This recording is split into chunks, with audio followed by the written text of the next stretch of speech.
এরপরে আসুন এক রাউন্ড হাততালি দেওয়া যাক। ইউক্রেন থেকে বক্সারদের আমন্ত্রণ জানান Alexander. Here comes the blue corner from Ukraine. Please welcome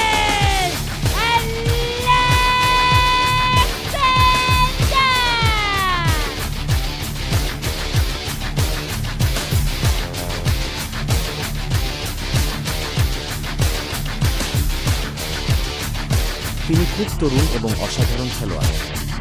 এটি আগেও পাওয়া গেছে। কিকবক্সিং সহ একাধিক বড় টুর্নামেন্টের বিজয়ী।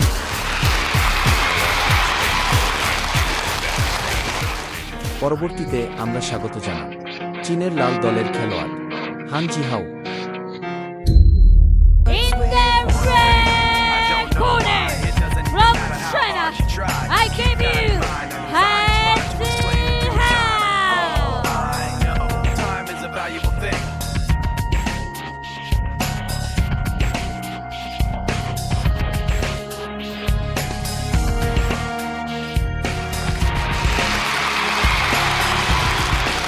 এরপরে আসুন একসাথে তাদের সাথে পরিচিত হই। নীল দলের খেলোয়াড় হলেন ইউক্রেনের আলেকজান্ডার। বয়স 22, উচ্চতা 173 সেমি, পেশাদার রেকর্ড 17 লড়াই 15 জয়। লাল পাশে দাঁড়িয়ে আছেন চীনের খেলোয়াড় হান জিহাও। এই বছর তার বয়স মাত্র 20 বছর এবং তার উচ্চতা 175 সেন্টিমিটার। পেশাদার রেকর্ড 58 লড়াই 32 জয় 4 কে। তার এখনও অনেক সমৃদ্ধ অভিজ্ঞতা রয়েছে।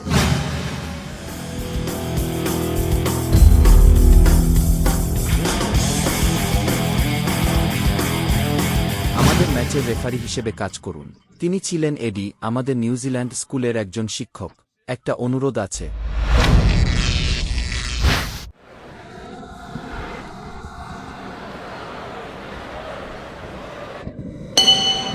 হ্যালো প্রিয় দর্শক, নির্দ্বিধায় দেখা চালিয়ে যান। এমএ কিংবদন্তি ওয়ার্ল্ড ফাইটিং চ্যাম্পিয়নশিপ। এটি 65 কেজি বিভাগে কোয়ার্টার ফাইনালের জন্য একটি বাছাই পর্বের ম্যাচ ছিল। আমি ধারাভাষ্যকার ঝাং তাইহাই। আমি ডং জিয়াংতাও। উভয় পক্ষের লাল দলের খেলোয়াড় হলেন হান জিহাও। তিনি থাইল্যান্ডে প্রশিক্ষণ নিচ্ছেন একজন তরুণ চীনা খেলোয়াড়। তার প্রতিপক্ষের কি হবে? Alexander, Ukraine. আর এই আলেকজান্ডার, এটি একটি সাধারণ উদাহরণ। প্রাক্তন সোভিয়েত সিস্টেমের খেলোয়াড়দের এই স্টাইল। তার বক্সিং দক্ষতা খুবই অসাধারণ। একই সঙ্গে এ ধরনের ত্রিমাত্রিক স্ট্রাইকও সম্ভব এবং খুব দক্ষতার সাথে এটি আয়ত্ত করেছে। চলুন দেখে নেওয়া যাক আলেকজান্ডারের রেকর্ড। এরা সবই কিকবক্সিং অর্জন। তাই হান জিহাওয়ের মতো কারো সাথে তুলনা করে মুয়ে থাই প্রশিক্ষণের অভিজ্ঞতা সহ যোদ্ধাদের জন্য কিকবক্সিংয়ের নিয়ম বোঝা হয়তো একটু শক্তিশালী। আসুন আলেকজান্ডারের দিকে নজর দেওয়া যাক। তিনি সর্বদা তার উপরের শরীর দিয়ে কিছু মুষ্টিবদ্ধ নড়াচড়া করেন। দেখো, এই ফ্ল্যাশের পরে এখনই হঠাৎ একটি ব্যাকহ্যান্ড সুইং পাঞ্চ হান জিহাওয়ের উপর অবতরণ করেছিল। এই মুহূর্তে হান জিহাওয়ের শরীর নড়াচড়া করতে হয়েছিল। খেলার সামগ্রিক গতি থেকে বিচার করে আলেকজান্ডার দ্রুত হতে পারে। হান জিহাওয়ের মুয়ে থাই প্রশিক্ষণে একটি ফাউন্ডেশন রয়েছে। চাপ দেওয়ার শক্তি খুব শক্তিশালী হতে পারে, কিন্তু সামগ্রিক ছন্দের পরিপ্রেক্ষিতে দেখে মনে হচ্ছে কোনো প্রতিপক্ষই যুক্ত নেই। হান জিহাও আসলে অন্য পক্ষকে আঘাত করেছিলেন। প্রতিটি ঘুষি এবং লাথি বিশেষ শক্ত ছিল। ব্যতিক্রমী শক্তিশালী ব্যাপ্তিযোগ্যতা। আমরা হান জিহাওকে ঘুষি মারতে দেখতে পাচ্ছি। শরীরের উপরের অংশ তুলনামূলকভাবে শক্ত এবং সোজা। হ্যাঁ, এটি প্রযোজ্য যখন উভয় পক্ষই মুষ্টিযুদ্ধে লিপ্ত হয়। এটা একটা অসুবিধা। আপনার ঘুষি ঘাড়ে রয়েছে। দেখুন ঘাট কতটা সোজা। অন্য পক্ষের পথের সুইং দ্বারা আঘাত করা সহজ। হ্যাঁ, স্পষ্টতই এই ইউক্রেনীয় আলেকজান্ডার বক্সিংয়ে এই প্রশিক্ষণের পটভূমির সাথে এটি আসলে মুয়ে থাই প্রশিক্ষণের ভিত্তি। একটা বিশাল পার্থক্য আছে। এটি একটি ত্রিমাত্রিক স্ট্রাইক, উপরে, নিচে, বাম এবং ডানে। এখনই ব্যাকআপ পদক্ষেপের আরও একটি সুইং ছিল। এটি হান জিহাওকে আঘাত করেছিল। এই মুহূর্তে যদিও এটি হান জিহাওয়ের সম্পর্কে ছিল, এর খুব একটা প্রভাব পড়েনি, তবে এটি অবশ্যই হান জিহাওয়ের দৃষ্টি আকর্ষণ করেছিল। হ্যাঁ, হান জিহাও প্রতিটি ঘুষি এবং লাথি দিয়ে এই ধরনের শক্তি নিয়ে এত লড়াই, যাতে তুলনা যথেষ্ট হয়। এই ব্যাকহ্যান্ড সুইং খুব ভারী এবং একটি দোলনা অবতরণের পরে হান জিহাও আর কোনো পরিবর্তন করেন। হ্যাঁ, তবুও তার ঘাট এখনো শক্ত। এটা খুব কঠিন লাগছে। হ্যাঁ, এখন পর্যন্ত এই দুজনের মধ্যে ছন্দ তখনও দৃশ্য তৈরি করতে পারে না। হান জিহাও সম্পর্কে কি ক্লিক করলে অনেক কিছু আসে। এটি সত্যিই খুব অনুরূপ দেখাচ্ছে মুয়ে থাইয়ের লড়াইজের একটি স্টাইল। তার প্রতিপক্ষের কি হবে? অবশ্যই এটি আরও এরকম একটি ত্রিমাত্রিক ক্রসওভার স্টাইল, উপরে, নিচে, বাম এবং ডানে। বাম মুষ্টির ডান পা রয়েছে। আপনি যখন ডান মুষ্টিতে ঘুষি মারেন তখন আপনি বাম পায়ে লাথি মারেন। এটি সবচেয়ে মৌলিক ত্রিমাত্রিক স্ট্রাইক। তবে এখন প্রথম রাউন্ডের জন্য গতি কতটা দ্রুত ছিল তা কোনো পক্ষই উল্লেখ করেনি।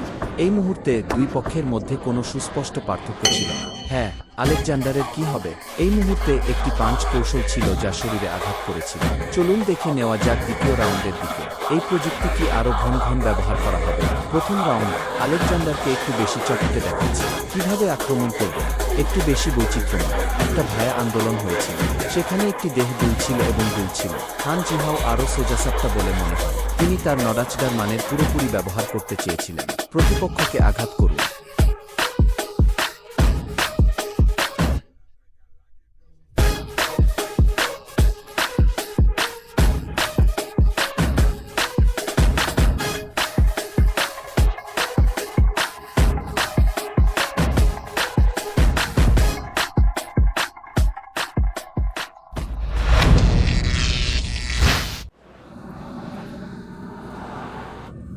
ঠিক আছে, ম্যাচের দ্বিতীয় রাউন্ড শুরু।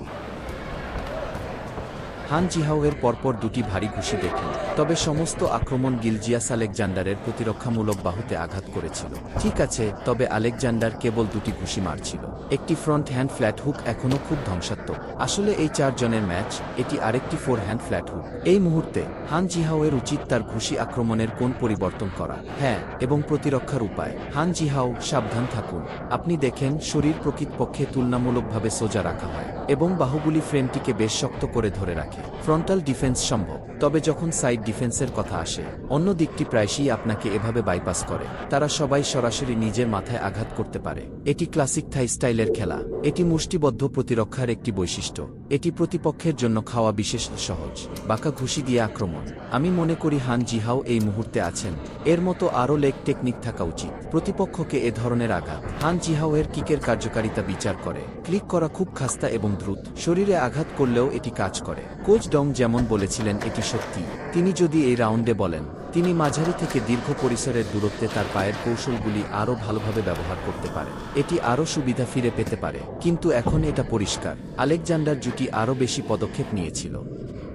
ত্রিমাত্রিক স্ট্রাইক আরও বেশি কার্যকর। হ্যাঁ, দেখুন হান জিহাওয়ের ডিফেন্সে আরেকটি ফাঁক। ঘুষি ঠিক ভিতরে চলে গেল। হ্যাঁ, দেখো, একের পর এক হচ্ছে। হান জিহাওয়ের এখনও মনোযোগ দেওয়া উচিত। যদিও এটি আমাকে খুব বেশি প্রভাবিত করে বলে মনে হয় না, কিন্তু এটা আসলেই খুবই বিপজ্জনক ছিল। হ্যাঁ, এই মুহূর্তের দিকে তাকান। আলেকজান্ডারের হাত খুব আলগা ছিল। সামনের হাতটি তুলনামূলকভাবে নিচে রাখা হয়, ঠিক যেমন বক্সিং চ্যাম্পিয়ন আলী। আপনার হাত নিচু করুন। এমন একটি পাঞ্চিং অ্যাঙ্গেল, এটা নিচের দিকে। এর বিরুদ্ধে রক্ষা করা অত্যন্ত কঠিন।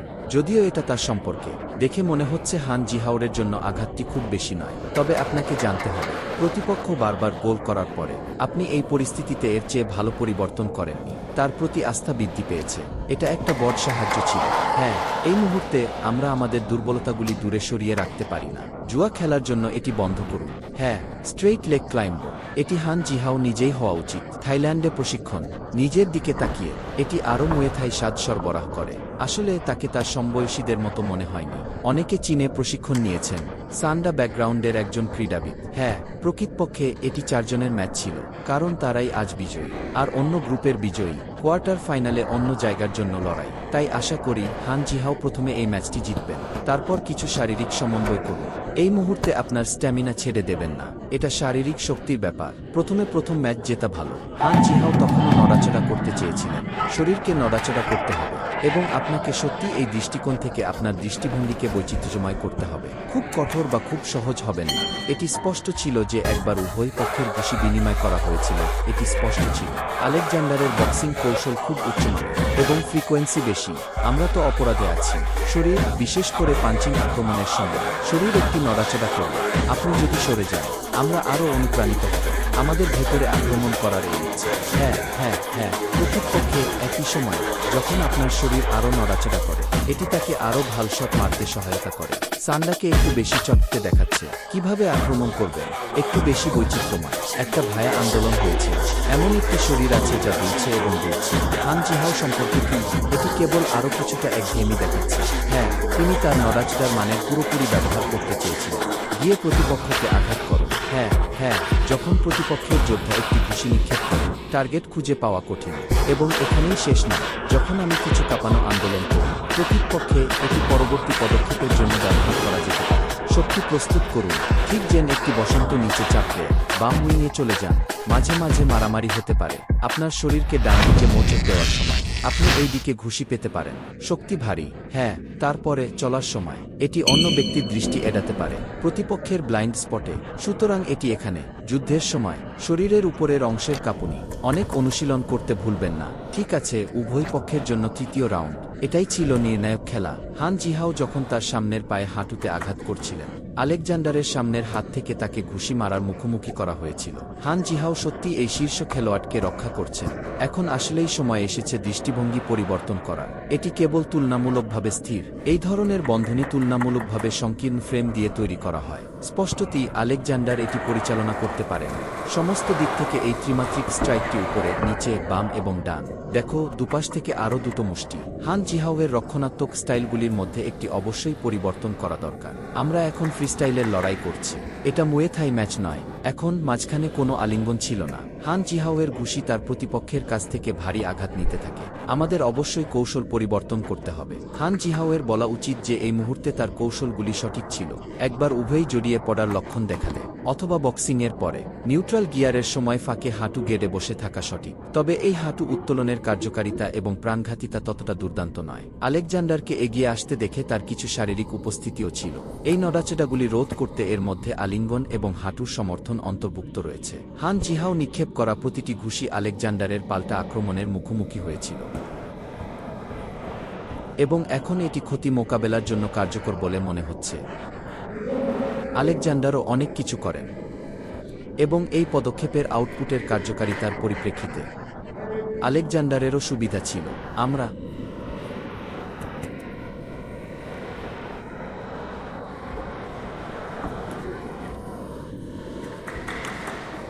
এই ক্লোজ রেঞ্জ আলিঙ্গন দেখে মূলত হান জিহাও খুব দেরিতে প্রশিক্ষণ নিচ্ছিলেন। এই ক্লোজ রেঞ্জ হাঁটুর স্ট্রাইকটিও কোনো উল্লেখযোগ্য সুবিধা পায়নি। হ্যাঁ,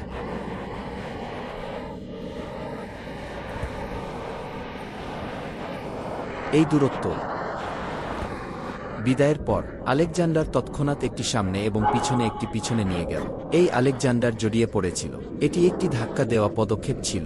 অন্য ব্যক্তিকে দূরে ঠেলে দিন। যখন দুই পক্ষের মধ্যে দূরত্ব কিছুটা প্রশস্ত হয়, যখন সে একটা ঘুষি মারতে পারত, তিনি তৎক্ষণাৎ একটি পাল্টা ঘুষি দিয়ে অনুসরণ করেছিলেন। এটি বলা উচিত যে হান জিহাওয়ের আঁকড়ে থাকা আলিঙ্গন ছিল। এটি আলিঙ্গনের আরও সক্রিয় ফর্ম হওয়া উচিত। তাদের আরও আক্রমণাত্মক হতে হবে। এটি একটি বিশুদ্ধ প্রতিরক্ষামূলক আলিঙ্গন। এমন সমৃদ্ধ অভিজ্ঞতা পাওয়া কঠিন। দেখুন, আরেকটি ধাক্কা অ্যাকশন, তার আলিঙ্গন ভেঙে দেওয়া। এই উড়ন্ত হাঁটুর পদক্ষেপটি খুব বড়। আপনার প্রতিপক্ষকে একবারে আঘাত করা কঠিন। যদিও এটি সত্যিই প্রতিপক্ষকে আঘাত করেছিল, এটা কাজ করেনি। তবে অ্যাকশনটি প্রকৃতপক্ষে বেশ বড় ছিল। খালি ক্রোচটিও বড়।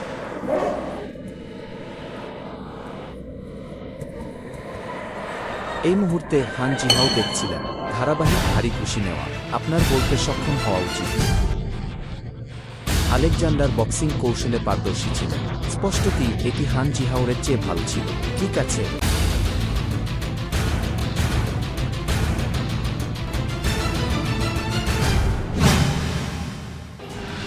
সত্যিই দর্শনীয় ম্যাচ ছিল।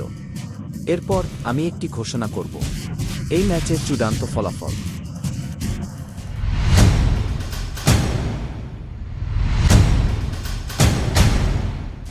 পাঁচজন রেফারি হলেন 28 থেকে 30, 27 থেকে 30, 28 থেকে 30, 28 থেকে 30, 29 থেকে 30। চূড়ান্ত ফলাফল, ল্যানফাং জিতেছে।